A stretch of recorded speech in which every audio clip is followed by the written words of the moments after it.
Halo guys, Assalamualaikum warahmatullahi wabarakatuh. Nama saya Restu Pamungkas, kelas 2C, Prodi Manajemen Fakultas Ekonomi dan Bisnis.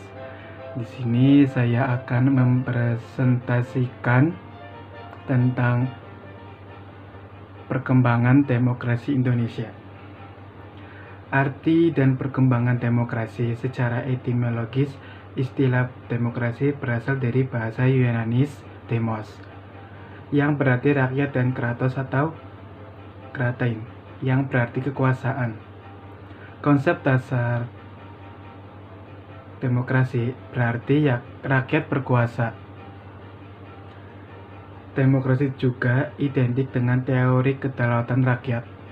Definisi demokrasi adalah negara yang sistem pemerintahannya atau kedaulatannya berada di tangan rakyat, kekuatan tertinggi berada dalam kekuasaan rakyat, rakyat berkuasa, pemerintahan rakyat, dan kekuatan oleh rakyat. Di sini ada pengertian demokrasi para ahli, yaitu ada dua. Yang pertama, Jimli Asitiki menyatakan bahwa dalam sistem partisipatori demokrasi, kedaulatan rakyat itu mengandung makna kekuasaan pemerintahan itu berasal dari rakyat, untuk rakyat, oleh rakyat, dan bersama rakyat. Dalam demokrasi tidak dibenarkan adanya keputusan politik dari pejabat yang dapat merugikan hak rakyat, apalagi kebijakan yang bertujuan untuk menindas rakyat demi kepentingan penguasa. Dalam negara demokrasi, rakyat berada pada titik sentral yang menentukan jalannya pemerintahan. Rakyat diberi ruang untuk berekspresi dan menyatakan pendapat serta mengambil kebijakan-kebijakan politik yang diwakilkan melalui wakilnya di parlemen. Yang kedua, Henry B. Mayo memberikan pengertian mengenai demokrasi sebagai berikut. Sistem politik demokrasi adalah sistem yang menunjukkan bahwa kebijakan umum ditentukan atas dasar mayoritas oleh wakil-wakil yang diawasi secara efektif oleh rakyat dalam pemilihan-pemilihan berkala yang didasarkan atas prinsip kesamaan politik dan diselenggarakan dalam suasana terjaminannya kebebasan politik. Sejarah dan perkembangan demokrasi. Konsep demokrasi semula lahir dari pemikiran mengenai hubungan dengan negara dan hukum di Yunani kuno dan dipraktikkan dalam hidup bernegara antara abad ke-4 sebelum Masehi sampai abad ke-6 Masehi.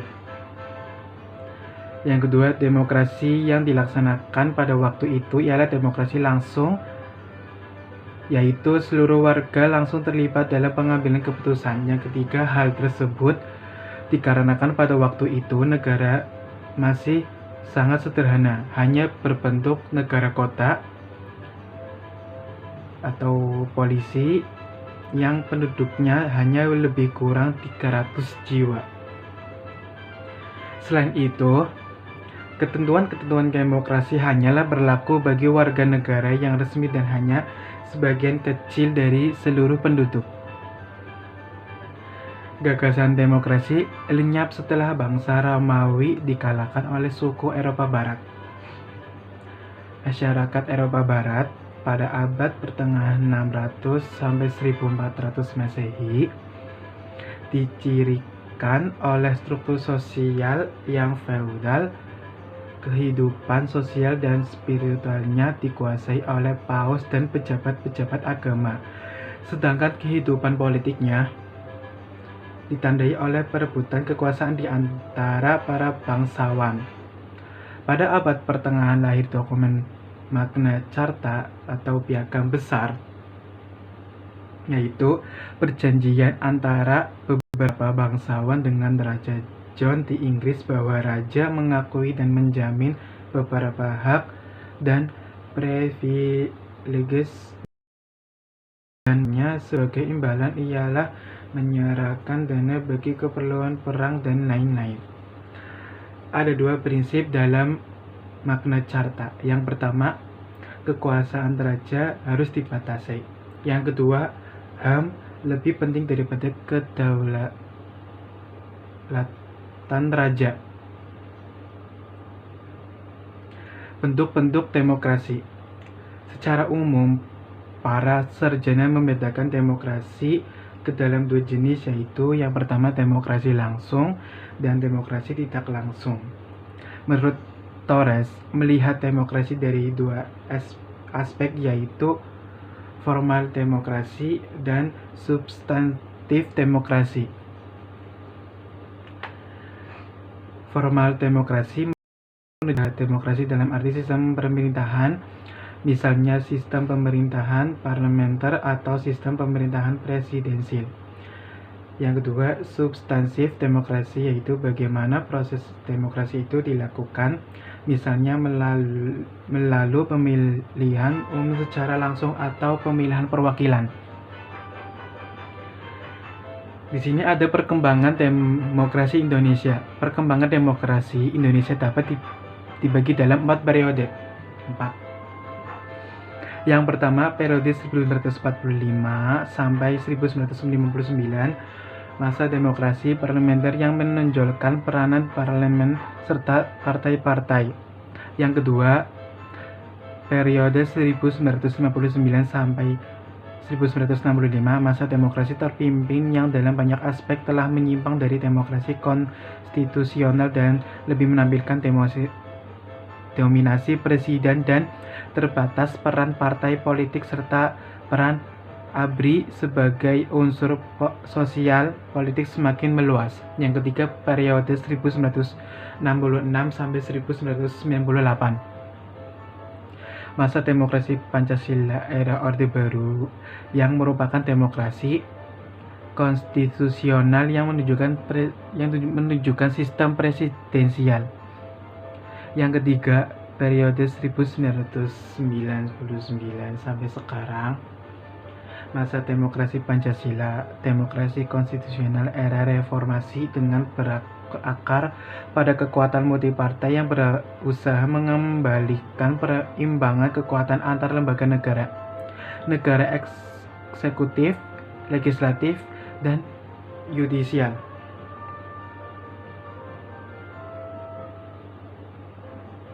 Secara umum, di dalam sistem pemerintahan yang demokratis senantiasa mengandung unsur-unsur yang paling penting dan mendasar, yaitu yang pertama, keterlibatan warga negara dalam pembuatan keputusan politik.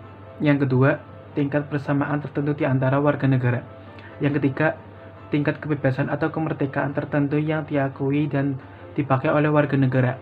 Yang keempat, suatu sistem perwakilan. Yang kelima, suatu sistem pemilihan kekuasaan mayoritas. Struktur ketatanegaraan Republik Indonesia sebagai perubahan UUD 1945. MPR, di bawahnya ada MA, DPA, Presiden, DPR, BPK. Dan selanjutnya, lembaga-lembaga dalam sistem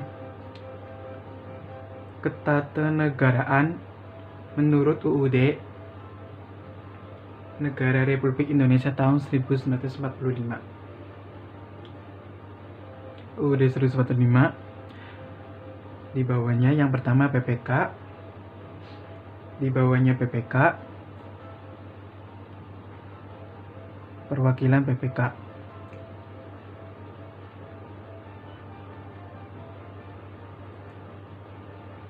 Yang kedua, Bank Sentral. Yang ketiga, Presiden. Di bawahnya Presiden ada Kementerian Negara, terus TNI atau Polri. Di bawahnya Presiden lagi ada pemerintahan daerah provinsi, yaitu Gubernur dan DPRD. Di bawahnya lagi ada kabupaten atau kota, Bupati Wali Kota atau DPRD. Yang ketiga, DPR, ada DPR, ada MPR, ada DPD. Ada MA, MK, dan KY. Di bawahnya MA ada lingkungan peradilan umum, lingkungan peradilan agama, lingkungan peradilan militer, lingkungan peradilan TUN.